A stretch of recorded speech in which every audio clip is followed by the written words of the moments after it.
So in this segment, we're going to be discussing this video from Femi where he clearly doesn't understand how the EU single market works because he thinks we can rejoin it in a matter of months, which is funny because we've kind of debunked claims where people claim we can rejoin the single market at least. That's what Phil used to say. He doesn't say it as much anymore. Gee, wonder why. Wonder who told him we can't. But, you know, this thing from Femi is just... It's a good video, and then it goes completely left field. And, you know, I'm all for challenging Labour, but at least we should be challenging them on things that are achievable, not things that are pie in the sky fantasies. So, you know, we'll go for the good bit, and then we'll go to the bad bit, which is real bad. Parts. And they've also admitted that Brexit will make our lives even harder when they start doing checks on imports from the EU on the 31st of January next year, which they've delayed doing 5 times because they know it will make prices go up even higher. You're admitting that this could save £1 billion, which means that checks would have cost £1 billion. I thought post-Brexit checks were not going to be disruptive. That's why we're not adopting them. This would have been an act of self-harm if we'd gone ahead with it. I mean, this move from the government at the time was incredibly stupid, but I guess they boxed themselves in because they needed a lot of customs officers and a lot of veterinarians, and we have a shortage of vets, and I don't know if we have enough customs officers, I'll be honest, but the amount we'd have to recruit to do the physical inspections and all the paperwork, it is very, very high. It would have increased costs for people, and we are trying to reduce costs. This will actually have on prices in supermarkets. It would be quite good. The mug stuff, this stuff is all fine. It's when he transitions to Labour, it gets a bit ugly. And I'm not one of those like pro-Labour people who vote Labour no matter what. But you know, we have to call out disingenuous or stupid attacks when we can, and this is one of the stupid ones. At that level, goods just wouldn't have come in. Which brings us to Labour and the excuses that they're already making as to why things won't get immediately better when they win the next election. They keep saying that because we've had 14 years of Tory economic destruction, it's going to take a while to repair things. Basically saying that the money won't be there to look after people as much as they'd like. But we should only... It keeps 2x speeding for some reason when I hold down the click button. But basically he's just saying Labour are pushing austerity, and which is true. But, you know, like I've debunked some of the Labour claims around the economy before anyway, so it's not a big deal for me. You know, we don't have to do more austerity. Yeah, the country's debt to GDP ratio is high, amongst other things, but again, other countries have high debt to GDP ratios, and they are still borrowing to invest in their countries. They're not doing austerity, really, like France isn't. And so, you know, the argument we need austerity, you know, these are the arguments of the 2010s of the Cameron era, and it didn't work. It's low growth. It doesn't stimulate the economy. It just makes people's lives worse, and it completely destroys the public services. So, you know, for Labour to push these arguments, again, is embarrassingly bad, but Femi uses this to make a point that makes no sense. We accept excuses like that if we know for sure that the Labour government is doing everything they can to help us. Now, of course, it's me, so given my background, I'm going to tend to view things through a Brexit lens. And, you know, I want you to remember the phrase you used there, see things through a Brexit lens, because this should be a guy who would understand the single market, understand the EU and the key fundamentals of how to join it, how to get into the single market and things like that, because that's his background, isn't it? You know, this is a guy who was there in the trenches, in and around the referendum, trying to talk to people, which I respect him for. And so, you know, we'll talk about that towards the end of the video. But right now, him pushing all this nonsense, I mean, he's been doing it for a while. It is pretty bad. But I'm not the one saying that Brexit is taking 4% of our economy. I'm not the one saying that our government would have £40 billion a year more to spend on us if we were in the EU single market. So given that So these are all facts, but at the same time, even if we were in the single market, we'd still be paying customs, which again is not as expensive as doing the physical checks and all that kind of stuff, but it still adds a lot of cost and delays on the borders. So, you know, just us joining the single market, even if we could, wouldn't resolve all the issues that we have. It would help a lot though. But the problem is, without joining EFTA or the EU as a full member, we can't join the EU single market. Brexit is taking £1,000 from the average household. It's making food cost more. It's set to make food costs even more in January. And the people of the UK are experiencing the sharpest fall in living standards ever recorded. If Labour comes into power and doesn't immediately tell the EU that we want back in the EU single market, which can be achieved in a matter of months, not years, So that's complete garbage. And this is the article he cited earlier, right? Door remains open for Britain to rejoin the EU, says Barnier. Nothing about the single market in this article whatsoever. I'm just going to scroll so you can see that. Nothing about us joining within a matter of months. So we can see, let's have a look. The word months. Nope. Single market. Oops, can't Cannot spell. Nope, nothing there either. So the argument he's making is complete garbage, and he's using headlines in a misleading way, which, you know, he shouldn't be doing. As a person who's meant to do kind of news analysis, I would be embarrassed if I did something like this, I'll be honest. Which means agreeing to follow all the rules of the EU single market, the jurisdiction of the EU court, and free movement, which will lower the prices of the goods that we buy, help with our labour and NHS shortages, and help Brits to operate properly across Europe. If Labour doesn't do those things, then they can't really say they're doing everything they do those things, and they can't really say they're doing everything they can to help us. And pointing the finger at the Tories is just the same old party political point scoring that you get in a two-party system where all they have to do is say, hey, at least we're not them, and then they get to be in power for the next 5 years. Anyway. So that's why I find him a lot more interesting, because I do question the intentions of some of the people in Labour Social, especially when they keep saying, you know, we'll vote Labour and pressure them. Again, I've not seen a plan on how they're actually going to achieve that, whereas this is Femi being different by saying, you know, if you don't do this thing, then, you know, it's going to be a problem and blah, blah, blah. So I think he's very different to them in terms of, I don't think he's a bad intentioned guy. I think he's either lazy and hasn't done the required reading, stubborn in terms of he has done the reading, but he doesn't care. And that would make him disingenuous. Or, you know, I don't know where else we could go with that, to be honest with you. Because he might as well just say, we'll just vote Labour and start praying, boy. That they'll let us, you know, rejoin the single market, you know, because we've gone over the reading before, so we'll do it again.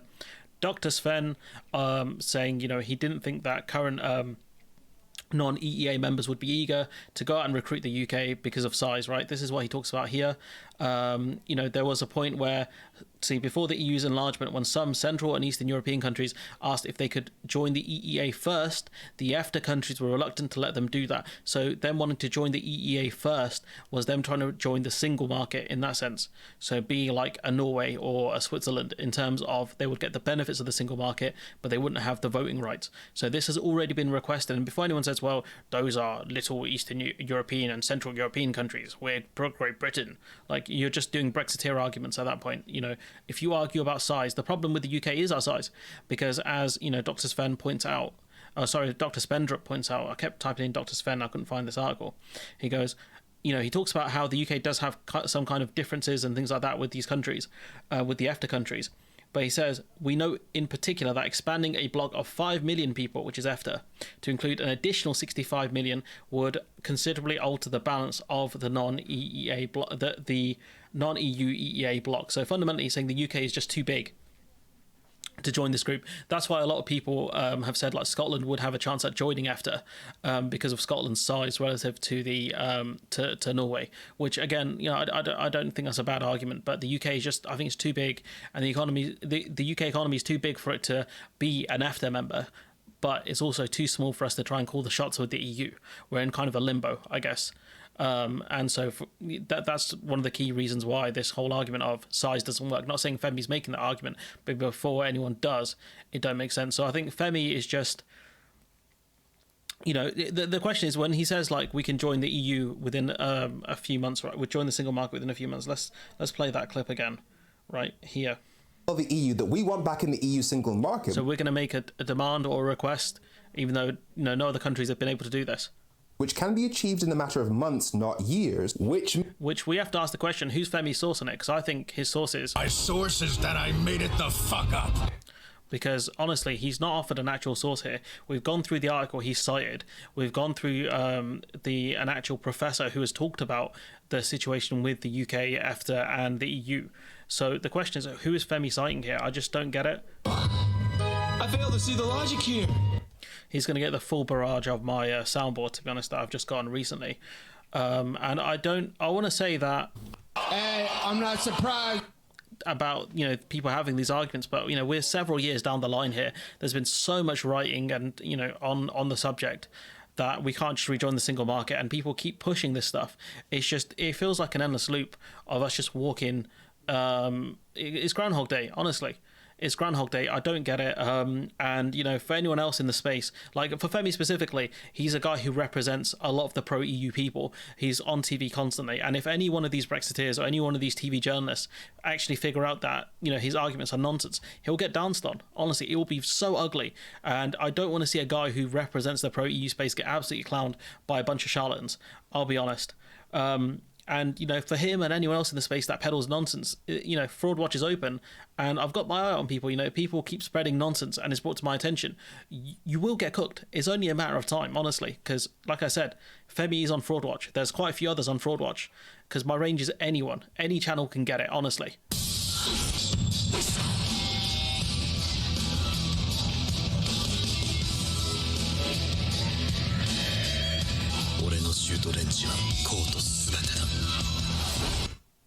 Anyone, because it's just ridiculous that we get people who just make bad intention videos or make misinformation type videos like this one is, and nothing gets said about it. And instead, his, you know, the view count on this video is quite, I don't know if it's high for him, but it's 9,000 people have been misinformed about the UK being able to rejoin the single market.